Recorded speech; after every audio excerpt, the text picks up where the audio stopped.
అసెంబ్లీని గాంధీ భవన్ లో నడిపిస్తున్నారన్నారు మాజీ మంత్రి బీఆర్ఎస్ ఎమ్మెల్యే వేముల ప్రశాంత్ రెడ్డి.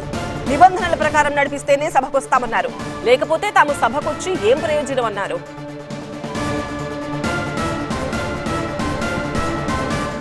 దీనిపై మరింత సమాచారం టీవీ నుంచి చీఫ్ రిపోర్టర్ రాకేష్ అందిస్తారు.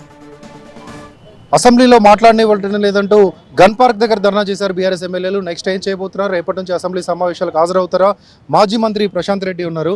ఏంటి మీ యాక్షన్ ప్లాన్ ఏంటి? రేపు పీపీటీ అంటున్నారు. ఇక్కడ మీరు దానికి ప్యారలల్గా తెలంగాణ భవన్లో పీపీటీ పెట్టబోతున్నారు. ఏం చేయబోతున్నారు? మొట్టమొదటిగా ఇవాళ అసెంబ్లీలో జరిగిన దురదృష్టకరమైన సంఘటన చాలా చింతిస్తూ ఉన్నాం. తెలంగాణ సమాజం కూడా గమనించింది.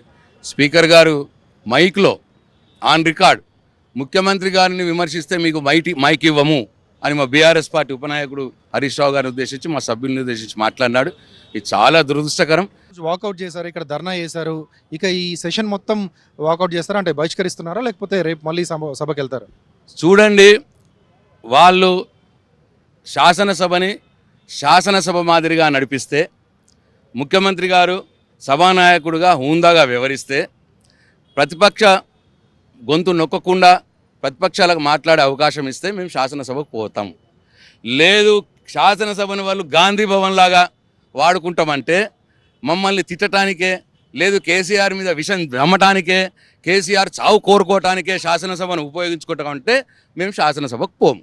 ఇది వాటర్ ప్రాజెక్టుల మీద రేపు పవర్ పాయింట్ ప్రజెంటేషన్ ఉండే ఛాన్స్ ఉంటుంది అంటున్నారు. లేకపోతే దానికి సంబంధించిన డిస్కషన్ అయినా ఉంటుంది. సో ప్రతిపక్షంగా ఇంతకుముందు ఉన్న అధికారంలో ఉన్నటువంటి పార్టీగా సభలో ఉండే సమాధానం చెప్పుకోవాలి కదా మీరు. మేము ఏం చెప్తున్నాం? సభలో మేము సమాధానం చెప్పడానికి సిద్ధంగా ఉన్నాం. ఇప్పుడు వాళ్ళు పీపీటీ ఇస్తామన్నారు, మాకు కూడా పీపీటీ అవకాశం ఇవ్వమన్నాం. మేము స్పీకర్ గారిని లిఖితపూర్వకంగా కోరినాం, మేము మీడియా ద్వారా కోరినాం. మరి వాళ్ళకి రేపు మాకు తెలియదు రేపు పీపీటీ వాళ్ళది ఉన్నదా అని. వాళ్ళకి పీపీటీ వాళ్ళ ఉండుంటే మాకు ఇప్పుడే చెప్పాలి. వాళ్ళకి పీపీటీ అవకాశం ఇస్తున్నాము, మీరు కూడా పీపీటీకి మీకు కూడా అవకాశం ఇస్తామని చెప్తే మేము పీపీటీకి ఇచ్చుకుంటాం. కానీ అవేమీ లేకుండా ఇగో ఇదే మాదిరిగా వ్యవహారం చేస్తే మేము పోయి కూడా లాభం లేదు. శాసనసభకి ముఖ్యమంత్రి గారిని విమర్శిస్తే నేను మీకు మైక్ అని మమ్మల్ని ఉద్దేశించి అయితే స్పీకర్ గారు అన్నారో ఆ మాటను ఉపసంహరించుకోమనండి, అప్పుడు పోతాం. Thank you.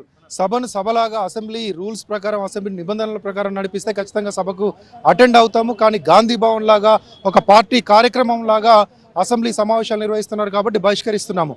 ఒకవేళ స్పీకర్ తీసుకొచ్చి చెప్పినటువంటి మాటల్ని వెనక్కి తీసుకున్న ప్రభుత్వం తరపున సభను సభలాగా నడిపిస్తాం, మీకు కూడా అవకాశం ఇస్తామంటూ ఒక భరోసా ఇచ్చిన, హామీ ఇచ్చిన, మళ్ళీ అసెంబ్లీలోకి అడుగు పెడతాం, లేదంటే ఈ సెషన్ మొత్తాన్ని కూడా బహిష్కరిస్తామంటున్నారు బీఆర్ఎస్ ఎమ్మెల్యేలు.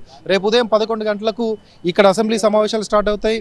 అదే సమయంలో తెలంగాణ భవన్లో వీళ్ళ పవర్ పాయింట్ ప్రజెంటేషన్ మొదలయ్యేటువంటి ఛాన్స్ కనిపిస్తుంది.